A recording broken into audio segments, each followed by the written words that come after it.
Hello, good evening, and thank you for joining us. I'm Jennifer Marecki Alvarez, and I have the privilege of being the director of the Spark Your Health Talk Series here at the 92nd Street Y. Spark Your Health is thrilled to be joined by Mount Sinai Health Systems Director of the Center for Neuromodulation, Dr. Brian Kopell, and Dr. Sanjai Sinha, Associate Professor of Clinical Medicine at the Icahn School of Medicine at Mount Sinai, to unpack the current research on longevity, the number of years we live, and Healthspan, the years we live free from disease and disability, and guide you on ways to advocate for good health across your life course. We hope you will join us for upcoming Spark Your Health events, such as postural alignment and movement starting on November 11th, and an exercise snacking workshop coming up on November 19th. I would like to thank our Spark Your Health Talk Series sponsor, Mount Sinai Health System, for their generous support. I am now pleased to introduce our moderator this evening. Hi there, thanks for having me. I'm Leslie Schlachter is a board certified physician assistant and serves as assistant physician assistant site director at the Mount Sinai Hospital, neurosurgery clinical director for the Mount Sinai Health System, and chief physician assistant in the Department of Neurosurgery. Thank you, Leslie, for being with us. I'm so excited for what is coming. This is going to be a great dynamic conversation. Thank you so much. Thanks for having me, Jennifer. You're welcome. So, hi everyone. As a neuroscience-focused physician assistant, I am passionate about helping people optimize their health, not just live longer, but live better. I'm also the host of Mount Sinai Health System's groundbreaking new video podcast called The Vitals. So if you enjoy this today, or you just really like me, I highly recommend you subscribing to The Vitals on YouTube, Spotify, Apple, or wherever you get your podcasts.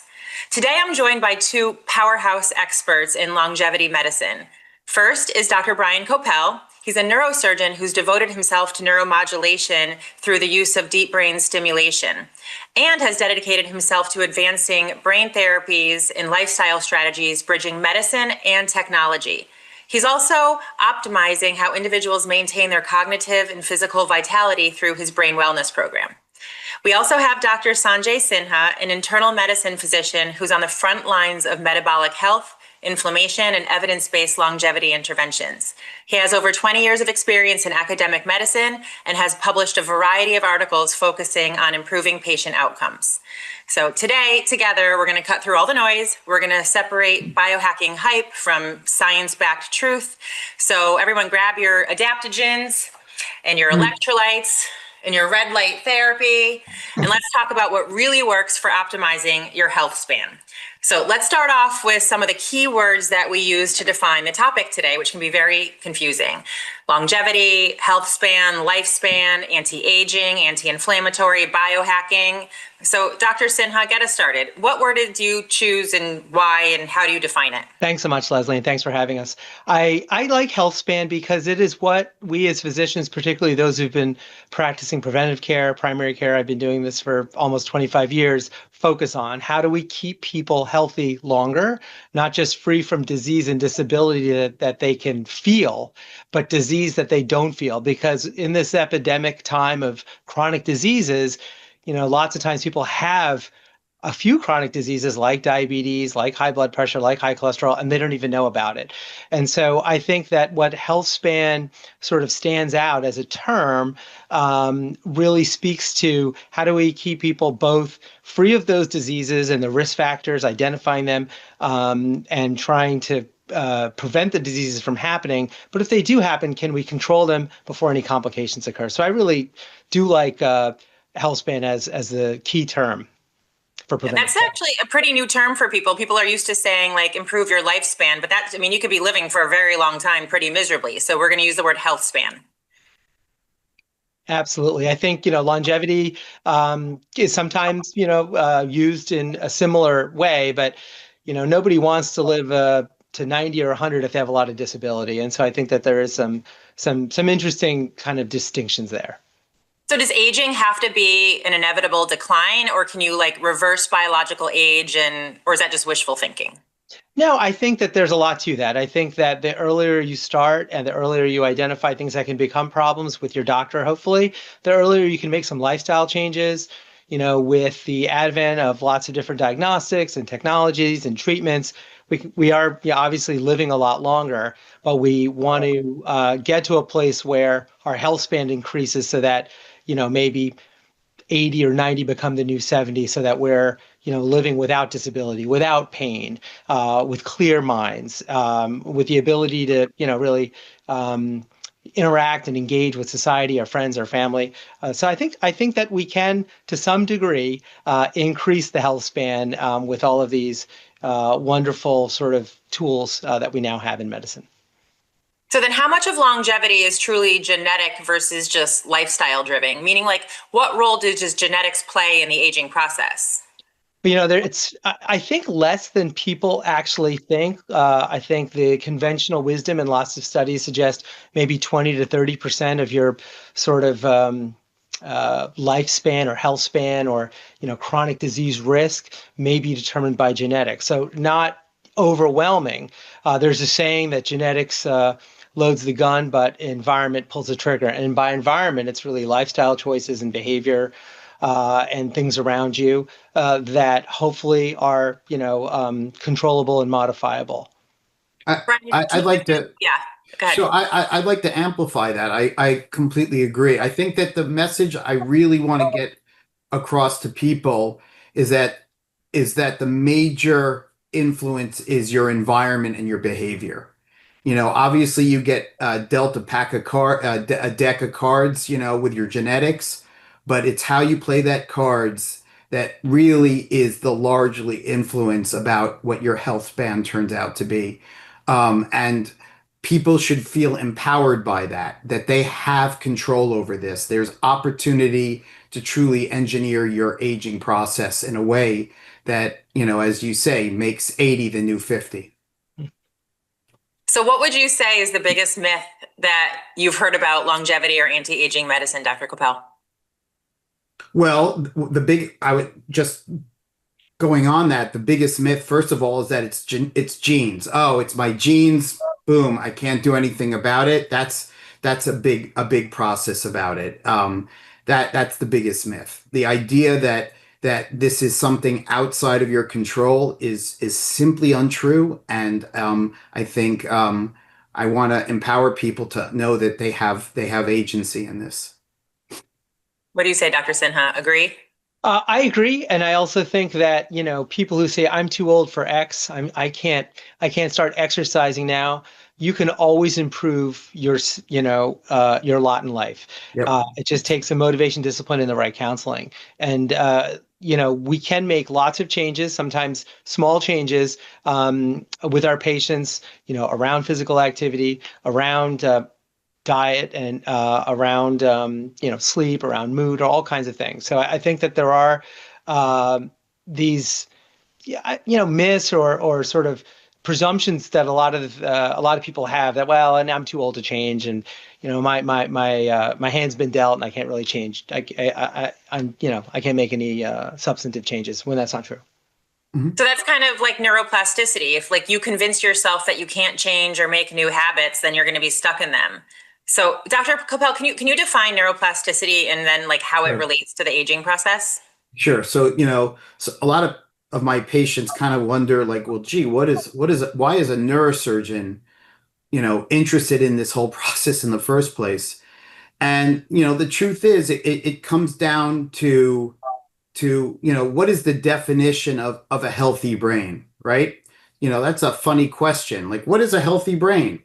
Well, I would say the essence of a healthy brain is our ability to learn and change, right? That's the human superpower, right? And, early in my career, I got interested in neuroplasticity because I was developing brain pacemakers to harness neuroplasticity, right? But as I got more and more interested and deep into the neuroplastic process, I started to realize that the same fundamental forces that drive the sort of negative aging process, insulin resistance, inflammation, mitochondrial damage, are the same processes that damage the neuroplastic process as well. So if we can harness those and we can optimize those aspects of things, that leads us to a healthy brain, one that's plastic, one that can adapt to a changing environment, one that has a good mood. That's the superpower that I wish to have people extend into their 80s and 90s. And I would just hop onto that. I love some of the inputs that you were describing because that's what we do, in terms of trying to really promote good metabolic health. Identify when blood pressure is too high, identify when cholesterol is too high. All of the inputs to the vascular disease, the inflammation, the obesity, and all of the downstream complications that lead to decreased neuroplasticity that can, obviously cause worsened brain disease, heart disease, kidney disease. And so there's a really nice sort of interplay between making these changes at an earlier place in your lifestyle, such that you don't have to see Dr. Kopell late in life, Yeah. later in life for those kinds of complications. Yeah, absolutely. What's the age? Like, what is the age where, obviously we know you literally just said that, like, you can be your 60s, 70s, and 80s and make changes that optimize. But like, what's the age where if you have a damaging habit or something that, like, it's kind of not that it's too late, but when the damage starts getting done?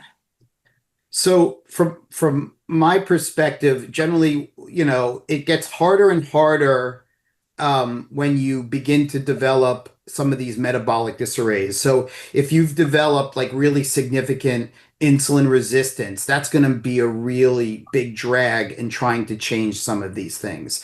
If you develop a neurodegenerative condition and they're on the rise, lo and behold, that's going to make your neuroplasticity harder to harness.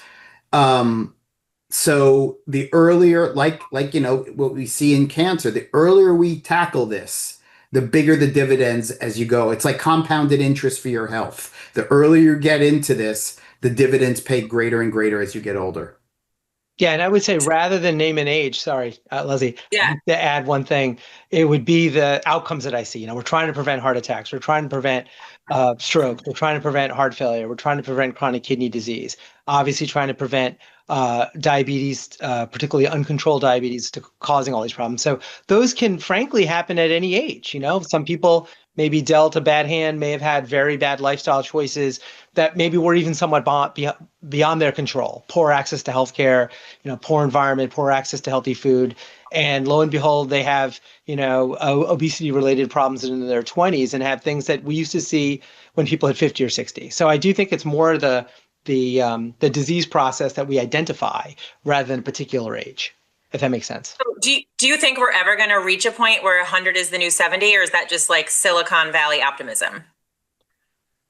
I think that, there are many people that think that people can live to 100, and that people born in, say, 2025 can live to 100 with a lot of assumptions. Obviously good access to healthcare, good access to food, engagement, socially, intellectually, physically, emotionally, all in positive ways. So I think that there's a lot of variables there that have to kind of fall into place, but I think it's definitely possible. The question, and this, I throw it back to Brian, is can we get people there without the neurodegenerative disorders that really hit people late in life? How can we prevent those? The obviously dementia being the main one, and how do we keep people functionally independent? How do we keep them from becoming frail? And a lot of that has to be just like we talked about, interest over time and, investing early to have a big, windfall later in life. You have to invest early with, good lifestyle choices around diet, around exercise, getting to your doctor, knowing your A1C, knowing your blood pressure. These are called life's essential 8. These are all things that don't require any pills necessarily early on. It's just identifying what the issues are, if they exist, and then working with your doctor to determine what changes can I make so that I don't have these complications later, down the road. And then maybe they can get to 100 with a good health span. So if we were going to put today's topic into like two buckets, or have you actually, I want to use one as like a foundation. We're talking today, we use the term health span, which is optimizing your health so that you live better and hopefully longer. The basics of the foundation: go to your doctor, get your blood pressure checked, your cholesterol, all these things. So now I want to like put that, let's say we have our foundation, we have our base, everything's optimized. Maybe we're even on like a low dose Lipitor or a low dose blood pressure pill, and we're optimized with that. Mm-hmm. Now we want to move to like the next steps, which is all the other things that we're seeing on Instagram, TikTok, that's getting fed to us everywhere, of things that we might want to spend our time and energy on. So I want to talk about those now, okay? Sure. We're going to do what's called a rapid fire round. And I want you're only allowed to say one thing at the beginning. You have to pick something between 0, meaning no good at all, up to 10, which is amazing. And that's all I want you to say. And then when we're done, we're going to go back and you guys can each pick 1 or 2 that you like really must just talk more about. Is that okay? Mm-hmm. Sure. Okay. Sure. GLP-1s like Ozempic, Mounjaro, hot or hype? You want us to do it out of 10? Out of 10. 10. Okay.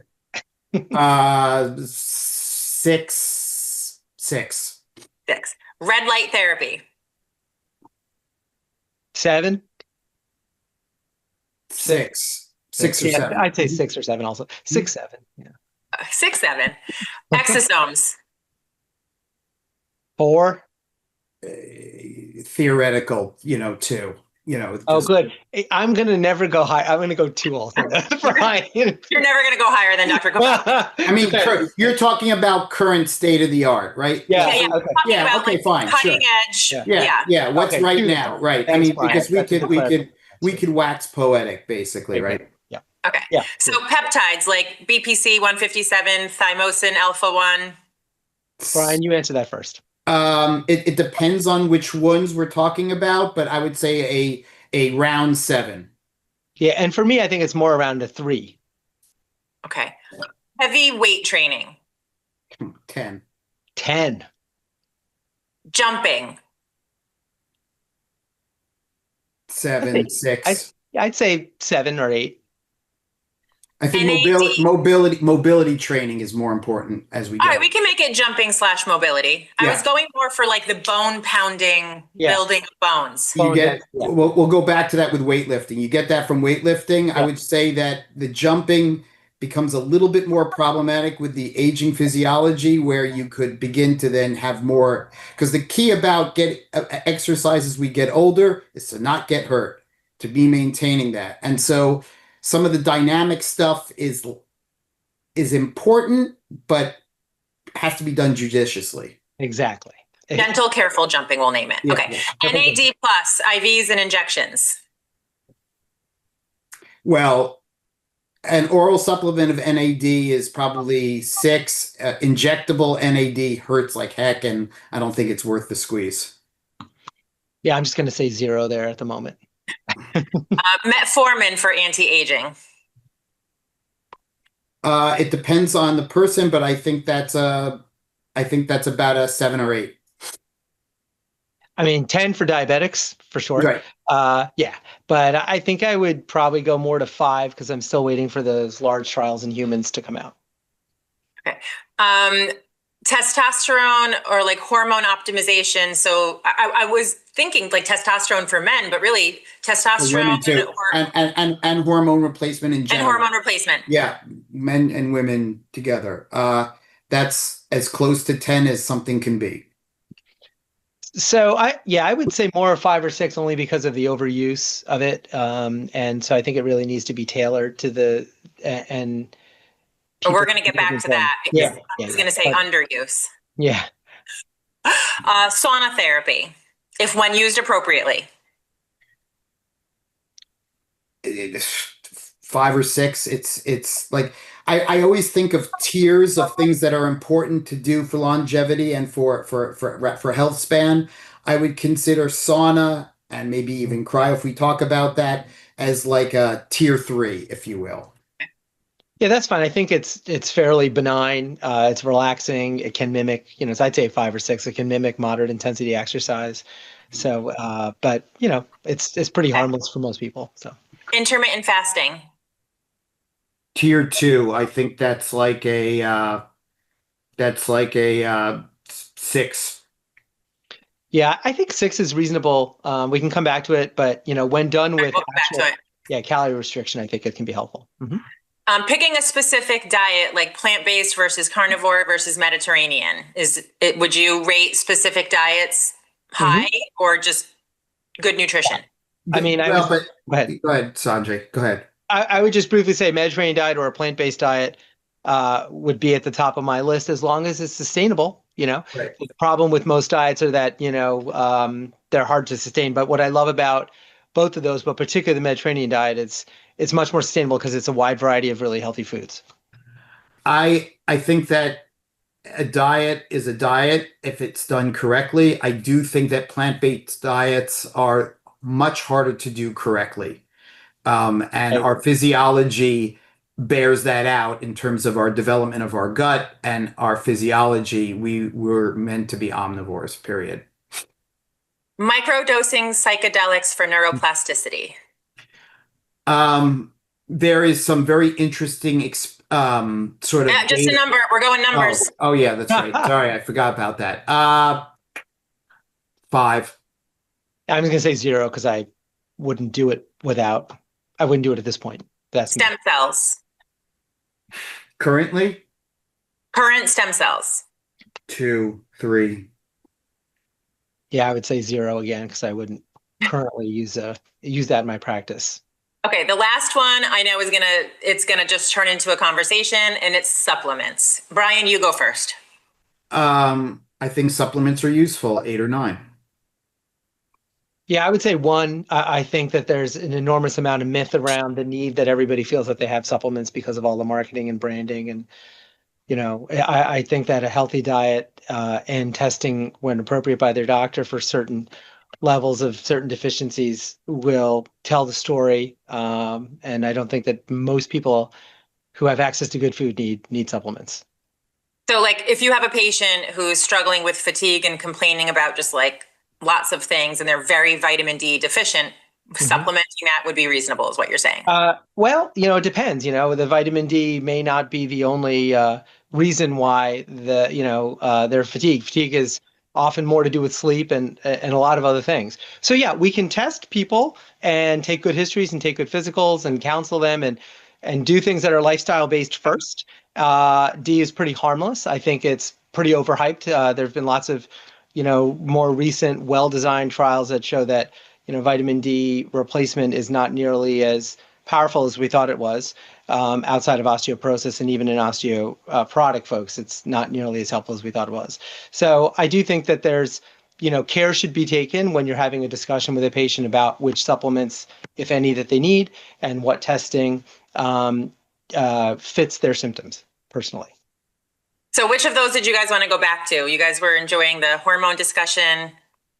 Which one do you want to go back to? Go ahead, Brian. Well, I think hormone is a really important one.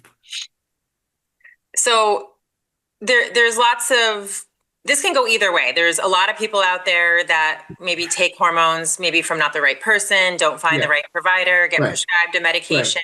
Right. For example, men who are prescribed testosterone because they just want to be stronger and have a better libido, you have to make sure these guys don't have prostate cancer. There's things that you have to look for. And then for women with estrogen replacement, breast cancer, what would you say is the most important things that a man or a woman need to look for or ask their providers if they're interested in hormone replacement?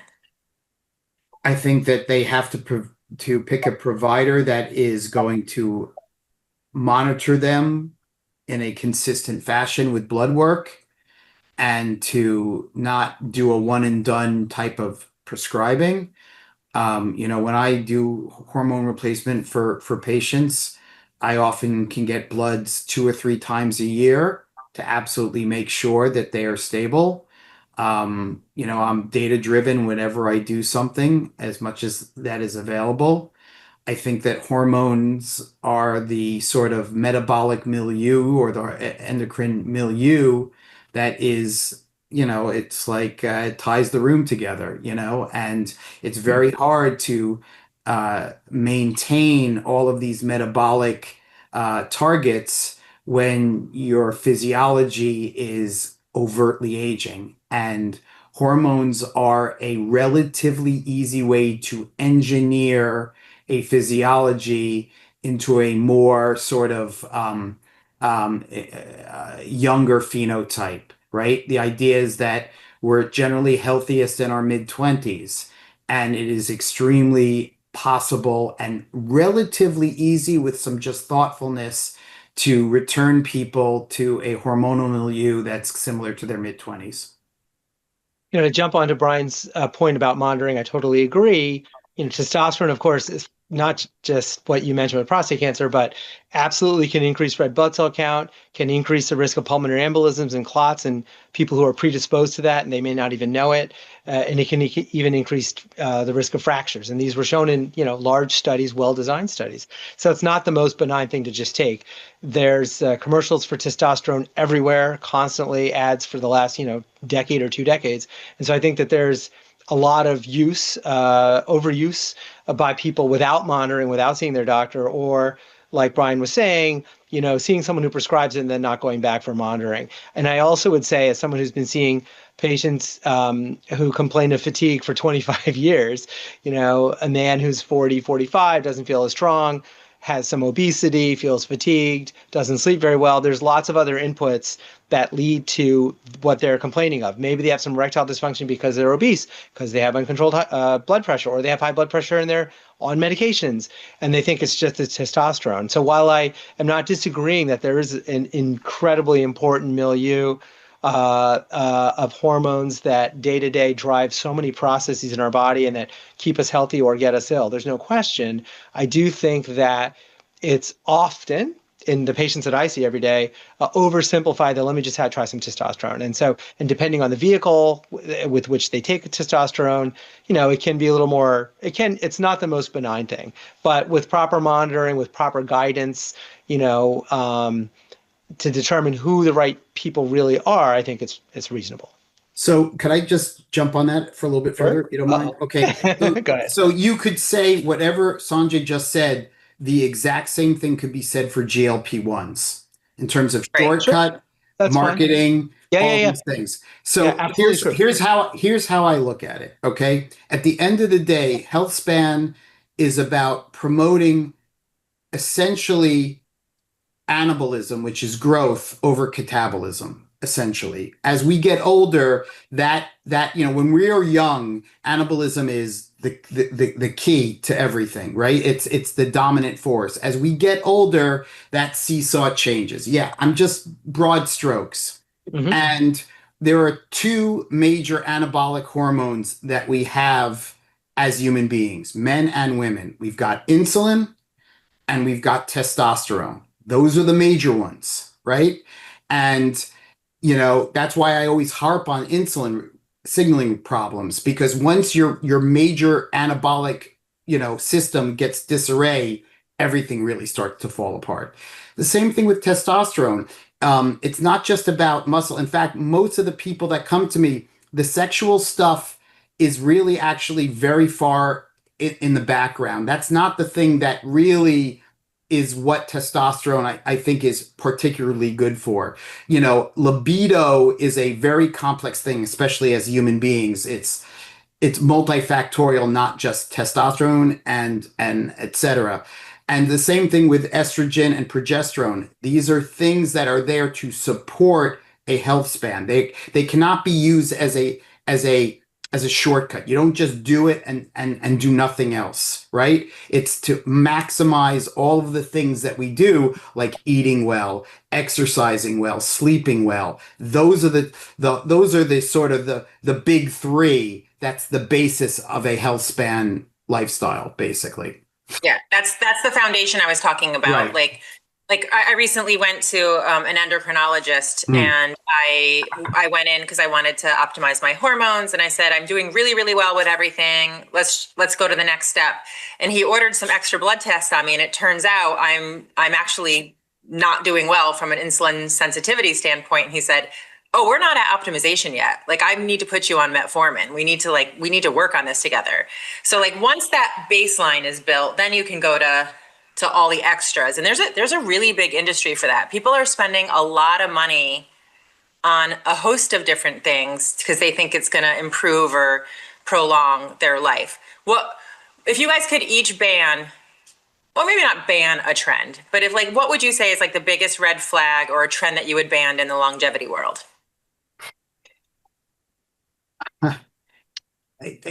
For me, I kind of dislike what social media does to this field because it promotes bad behavior. And so a lot of these sort of discussions bear more discussion, long form discussion, and social media doesn't promote that. So for me, that's the thing that gets gets me up, when I see these things. Right now, like if I were to look at all the things that you put on your list, the thing that gets me the most a little nervous is GLP-1 agonists. Why? Yeah. Because they really work well to what they do, right? Really. They really do jumpstart weight loss. And in fact, for all intents and purposes, these drugs are putting bariatric surgeons out of business and likely, and perhaps better so. So why would you ban it? I would, yeah, you know what? I wouldn't ban GLP-1s, but you understand. But I'm much less worried about the GLP-1s because the data are so much broader in terms of reducing the risk of so many complications from chronic disease compared to, say, testosterone. Just hear me out here. So that I wouldn't put them necessarily in the same bucket. Now, I certainly agree with Brian that lots of people use it that don't necessarily, that obviously don't have diabetes, that may not even be obese or even overweight, but just want to lose some weight. That said, since 2005, I've been using the oldest GLP-1, Byetta, for diabetics. So it's fantastic for diabetes. There's no question. It reduces morbidity, it reduces mortality, it reduces cardiovascular death. It's moved into the folks who are obese who don't have diabetes. And continuing studies have shown, now we've had many, longer midterm studies, long-term studies for the newer GLP-1s since 2017 with Ozempic, that they're quite safe. People can have some gallbladder issues. All of the initial thoughts about medullary thyroid cancer in rats have not been shown in humans at any high rate. So I do think that they're very safe. And what I've seen, not just anecdotally, but in hundreds and hundreds of patients, are those who didn't exercise before, those who had osteoarthritic pain, those who just could not engage in a lot of other lifestyle changes. Once they lost the weight, it kickstarted their exercise. It gave them a new lease on life. And so I think that there's all these sort of like incredible downstream positive effects for people who are using it sensibly. Sorry, go ahead, Ron. So here's the thing. Yeah. Here's the thing. There's no question it's potency. I would point out to you the difference between GLP-1 studies and some of the testosterone. All of the hormones are essentially off label in the sense that they are generics at this point. The GLP-1 studies are, in fact, there is a lot of vested interest by these companies to support these studies. I do want to point that out, and it is relevant in medicine, number one. Number two, there is a very strong signal that it does result in muscle loss. It does. And people, not only do the studies bear this out, not only certainly in older people. What? In older people, I think the studies are stronger for people over 65 than those under, but go ahead. There is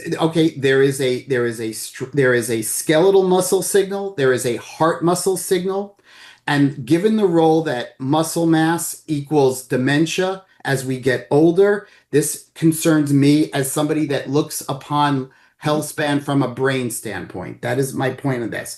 I like GLP-1s, when in terms of people come in very, quite obese, it jumpstarts a catalyzation of health. Great. But unfortunately, people do use this in a very crutch-like way. It's all over, the populace at this point. To me, that gets me nervous a little. No, that's fair. That's fair. Yeah. Brian, let's talk. I know you're a supplement guy. Can you tell us a handful of your favorite supplements that you use regularly and why?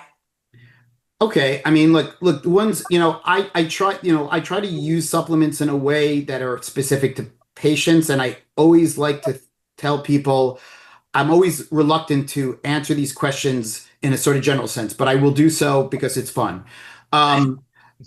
Omega-3 fatty acids, the body of evidence in terms of most people's physiology, this is a good thing for a variety of reasons.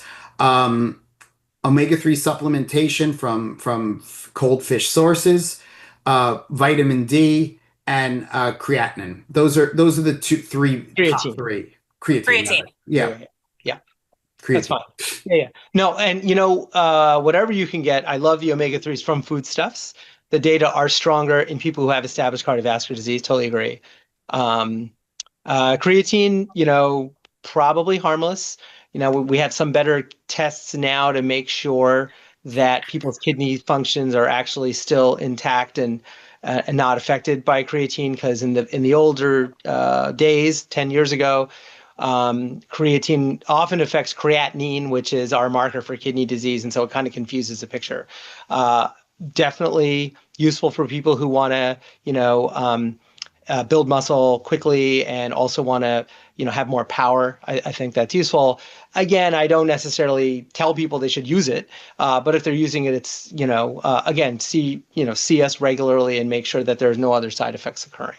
The supporting of it in brain health is very, very strong and is one of the top brain supplements that you can take. One of the things with all supplements that I always am leery of is, making sure that their liver and kidneys are okay. Just like Brian was saying, that, Right. just going out and making, a purchase of 10 different supplements you get online or going to GNC or, something your friend told you about and then never seeing a doctor, it really is complicated. I agree. That's a terrible thing to do. Yeah. So. Yeah. I mean, this coming from, I brought my supplement cases here to show you guys. These are all the supplements that I take every day. But I do monitor myself. I'm going to jump in here and say that I take vitamin D because when I don't, I'm vitamin D deficient. I'm on estrogen replacement therapy. I absolutely take creatine. I have 5 milligrams on non-lifting days and 10 milligrams on lifting days. And kidneys, liver, I've been monitoring this for a long time. Those are like my absolutes. And I mean, nobody could tell me otherwise. Like if a body of evidence came out against it, I would have a hard time believing it. So Dr. Sinha, do you take any supplements of any kind or just? No, I don't. I just try to eat healthy. Alcohol, is that a supplement? Oh. Definitely not anymore. But I definitely have. I mean, I have a couple things in my supplement box that, like, I'm not really sure how I'm going to monitor if it's helping me or not. But there might just be a placebo effect to some of them, and for me, that's okay. Can I jump back up just turning about since you brought up alcohol? It's one of the really interesting things about GLP-1s is its effect on alcohol use. And I think that's a good thing, to be honest, the fact that people are turning away from alcohol. So that's a positive. But there's also emerging evidence that it's decreasing people's sexual appetite. And that is very bad from a brain health standpoint. So, these are just, I say in general, if something has side effects, that's not necessarily a bad thing. It means it's potent. It has power. And we have to monitor it. I don't believe in a intervention that is all good, no bad. I don't like that's called a placebo, right? Like in essence, right? And so I don't get too uptight when I start to see certain negative signals unless they are not manageable and not predictable. Then it becomes a problem. Yeah, and one of the reasons that happens is because, we're still discovering where all these GLP receptors are all over the body.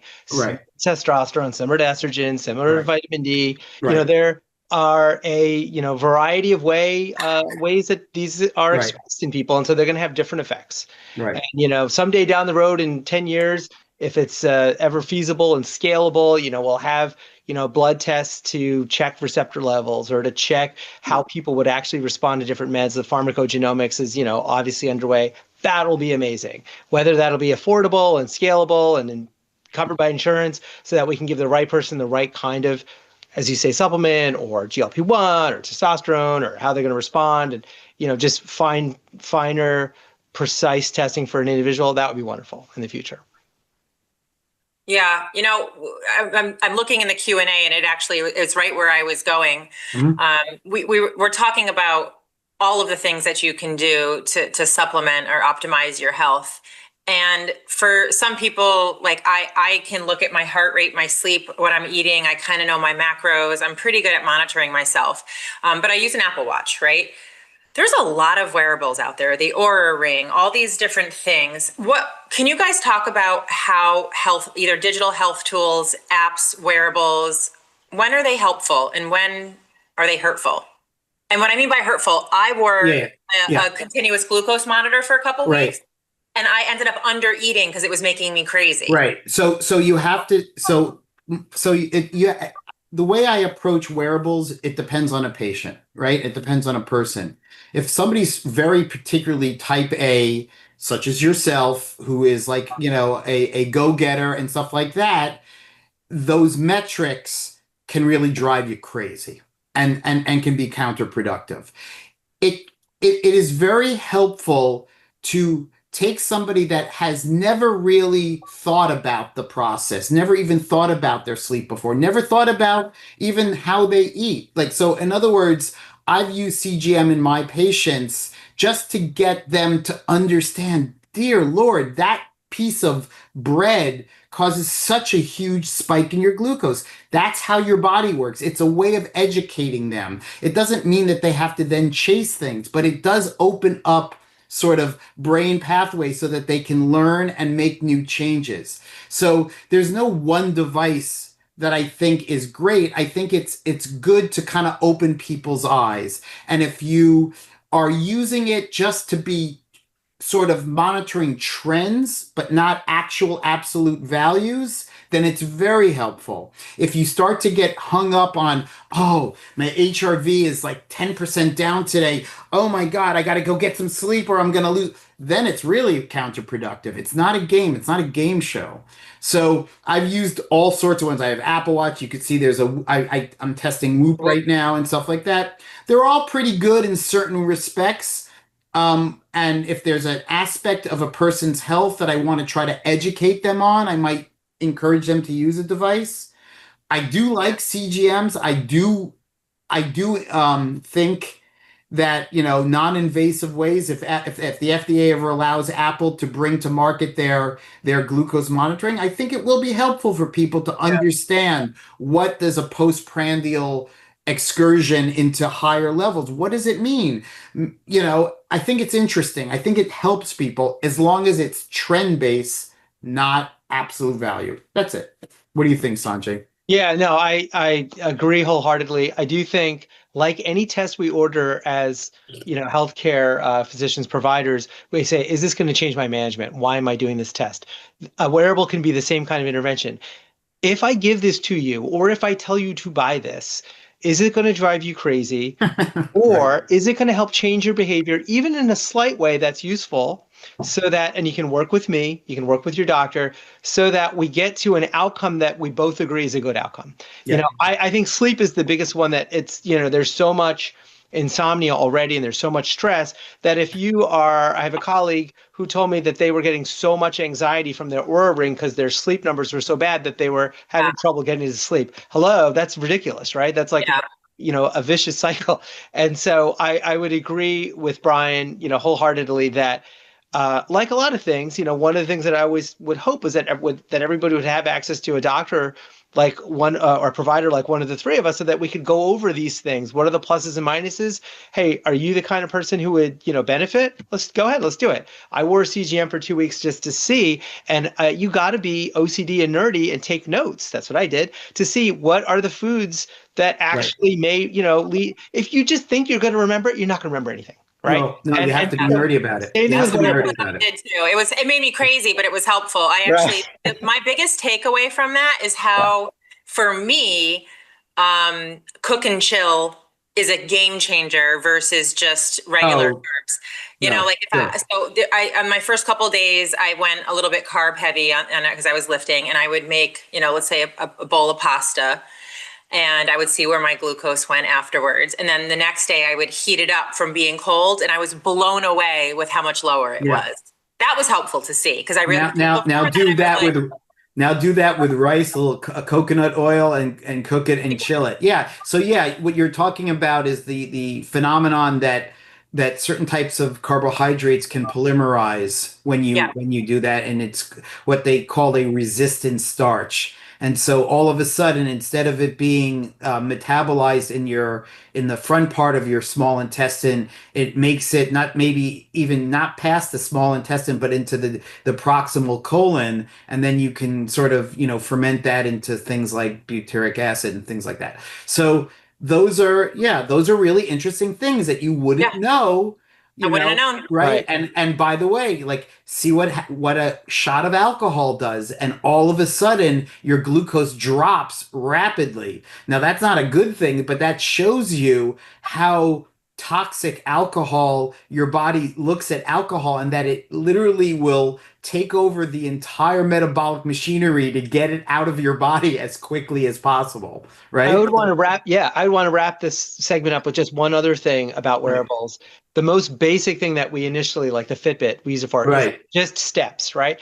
If any wearable or even your phone can be used as a reminder to get up at least 5 minutes every 30 minutes from your seat during your workday, then hallelujah. I mean, physical activity is what we want, is what we all want. Movement is medicine. And so if at the very base level, forget the heart rate variability and if how much stage 4 sleep you're having, how many times have you gotten up in the last half an hour, and maybe how many steps did you take, and use that as your foundation, and try to improve upon that.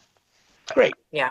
I want to talk about two things that are really important that definitely go into the foundation here, and that's mental health, specifically loneliness, and then I want to talk about sex. But you could be the most fit, well-fed person, but if you are lonely, you don't have a social life, you stay home. Like, loneliness is one of my favorite topics. I'm not a lonely person. I don't want anybody to be lonely. But loneliness is just as dangerous as diabetes, smoking cigarettes. It can take life away from people. So mental health and loneliness, can you speak to how that affects somebody's health span? Oh, it's devastating. Again, it's really interesting that, because one of the focuses that I have in my neuromodulation practice is psychiatric disease, treatment resistant. And wow, isn't it interesting that all of these psychiatric treatment resistant disorders, like treatment resistant major depression, has inflammation and insulin signaling resistance as part of the milieu that is doing this. And so, um, we are a social creature by definition. We are primates that are social, and having familial, social, friend relationships in the real world. And I don't believe that social media, one of the, again, I hate to be that person, but I really find social media, one of the terrible things about social media is that it is supplanted the face to face interactions. Yeah. Nothing can take the nothing can take the place of that. People don't go out anymore. They interact online, and it's heartbreaking. And sadly, the loneliness, connection with depression, certainly a connection with decreased lifespan, increased everything that Brian was alluding to, increased cardiovascular disease, increased insulin resistance. And so there's lots of connections. There's cortisol, increase, a level of increase in other hormones that, unfortunately are all deleterious. And, all of the 100 years of study about, what leads to happiness, out of Harvard, the one thing they say, social connection is the number one thing that leads to happiness. And so I always used to tell my patients, for many years, I still do, but certainly, can you stay physically active? Can you stay, intellectually active? And can you stay socially active? Those three things are the ingredients of a good life as you age, forever, but definitely as you age, because there's so much loneliness. And so people sometimes might hit 1 out of 3 or 2 out of 3. But if you can hit 3 out of 3 and really have those social connections, what's happening? You're more engaged. In addition to all the physiologic bad things that aren't happening because you're not lonely, you're probably more motivated, right, to do things for yourself that are all the lifestyle changes we've been talking about, and hopefully you're not, drinking more, and you're sleeping better, and you're moving more, and you have the motivation to take care of yourself. Right. And like combating that can be as simple as talking to someone at the grocery store, helping a neighbor. If you hear that someone needs help getting to a doctor's appointment, offering to be, socialization doesn't have to be the obvious thing of like going out to lunch or dinner. It can be helping someone. It can be volunteering. Absolutely. No, absolutely. 100%. Getting out of your own self is actually probably one of the best ways to combat depression. Right. And what about sex? Not everyone has the opportunity to have sex with another person. Some people are in relationships and some people aren't. So what about sex? Because when I was a urology physician assistant for a while before I came into neurosurgery, and I saw a lot of patients with erectile dysfunction. I ran an ED clinic, and it's very hard for some people after a certain age, or age sometimes doesn't even matter. People, not that they don't love their partners or want to have sex, they lose their sex drive, and then it just kind of spirals and snowballs. The next thing you know, years have gone by. How important is it to have sex either with yourself or someone else? So I look at sexual appetite as a measure of health, the way VO2 max is, the way grip strength is. These are indicators of a healthy physiology, right? The appetite, right? What you do with that appetite, as you say, it's more complicated due to our situation, et cetera, et cetera. So for me, the focus on sex is making sure that people still have an appetite for it. And if they lose an appetite where before they had an appetite, right? So somebody is just sort of the way they developed and so on, they never had it. Okay, I get that. But if you're talking about somebody that has had a relatively good appetite and they've lost it, that's something to pay attention to, and try to figure out what is driving that. Because again, for me, that's a big aspect of a health marker, if you will. Yeah, I that last part exactly is in line with what I was going to say. To me, I look at it more as an indicator of what has caused a change, if there is a change. Now, I will say I've had some patients who have been solo for their whole lives and are not sexually active and are very healthy and happy. So I think it's hard to categorize every single person who doesn't have sex regularly as someone who's going to have a decreased health span or has some kind of illness. But I do look at it as a marker, particularly if they were having sex. Is it a marker for depression? Is it a marker for apathy? Is it a marker for, if there's erectile dysfunction, obviously other vascular problems? Obviously, are there other underlying psychological issues that we need to explore? But I don't necessarily take as bleak a view of it without a lot more context. Like there could be a lot of different reasons: emotional, psychological, physical. Yeah, and it could be choice that, maybe people had trauma in their past, and what all this does is complicate their life, Now, right. Sex by themselves is something else. That's not something we often ask that much about. However, when they come into an ED, or they complain of ED, then you ask about, about masturbation and what have you. So, if that's also not there, again, I look at it as a marker. Like, obviously I screen people for depression and anxiety all the time as a primary care physician. And if they're otherwise, have a very, pleasant disposition and seem happy in life and engaged socially and everything else, I don't necessarily look at it as some kind of, something I need to work on per se. We talked a lot about like the foundation things today, and then we added some extras in there. Hopefully people maybe took some notes, or they'll come back and watch this later and take notes.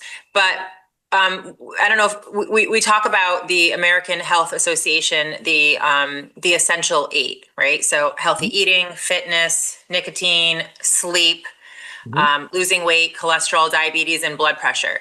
That's a really good way of like finding the foundation, but it seems like we put some extra stuff in there. So if we can add to it, it would be like not just fitness, but specifically maybe weightlifting, which is good for bones. Not just quit nicotine, maybe lower the alcohol. Because right. Or also, and all substances that aren't, obviously a lot of people are using, marijuana and other substances. Yeah. Stress reduction is not in there. Stress reduction, socialization.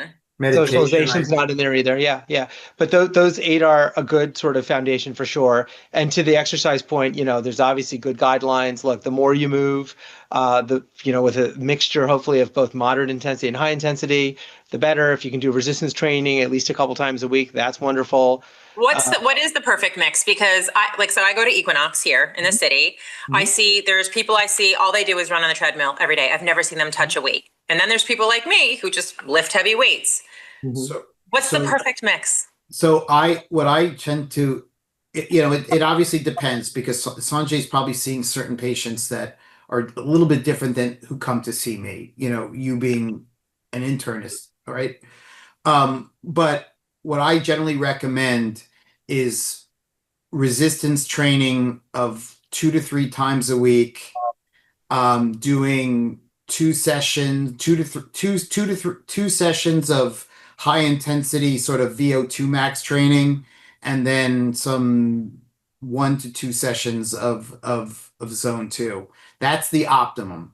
So it's a combination of slow and dynamic aerobic, but absolutely a very, very fundamental base of resistance training. And what I mean by the resistance training, essentially the classic, trying very hard to focus that around the classic power lifts, not the Olympic lifts that are dynamic, the snatch, the clean, the jerk.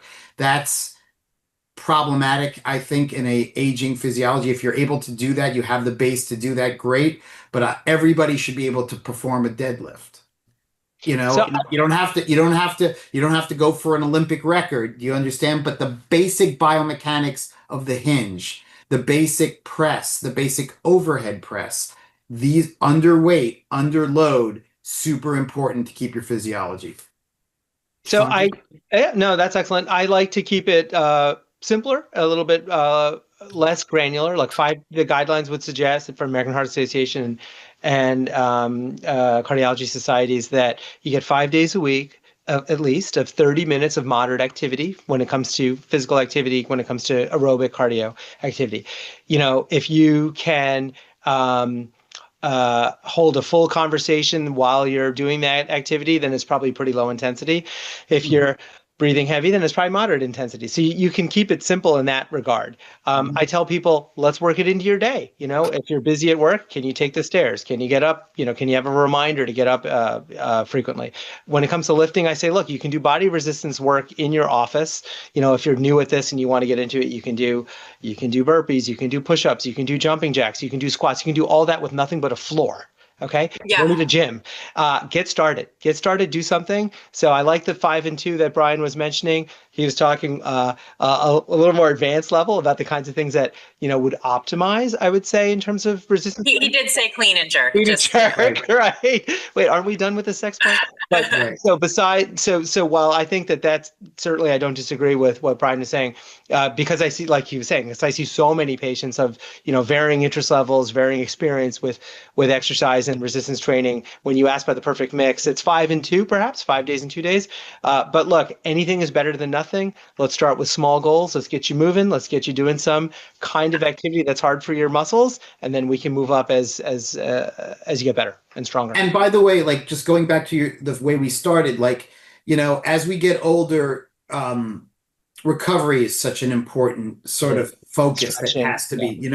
When you're younger, you can train hard and your body recovers. But like things like, that's where, like, I like a technology like, near infrared light technology, like the red light, so to speak, as long as it's the right wavelength and it's properly powered, that can help with joint stuff and things like that in a heavy resistance training program. It can be very helpful. It can. So, again, recovery is also a part of this exercise program that you got to pay attention to. So we're basically at the end here. You guys had a lot of good information tonight, and you guys are great, right? So people can obviously come see you, make an appointment to see you guys, but you're not available to everybody all the time. If somebody leaves here really motivated and they want to make an appointment to see someone to help them, who are they seeing? Their primary, their internist? Who are they going to? I think first, everyone should have an internist or primary care physician that they can start with, where they can, ask all their questions, have their doctor take a good history and physical, and help guide them with the proper tests, and then discuss what medications or other things might benefit them. Okay. Thank you guys so much. That was really great. I learned a lot. Thank you. Thanks so much. Take care. Thank you from the 92nd Street Y and Spark Your Health and our sponsors at Mount Sinai Health System. Thank you, Dr. Kopell. Thank you, Dr. Sinha. Thank you, Leslie. That was so much wonderful information.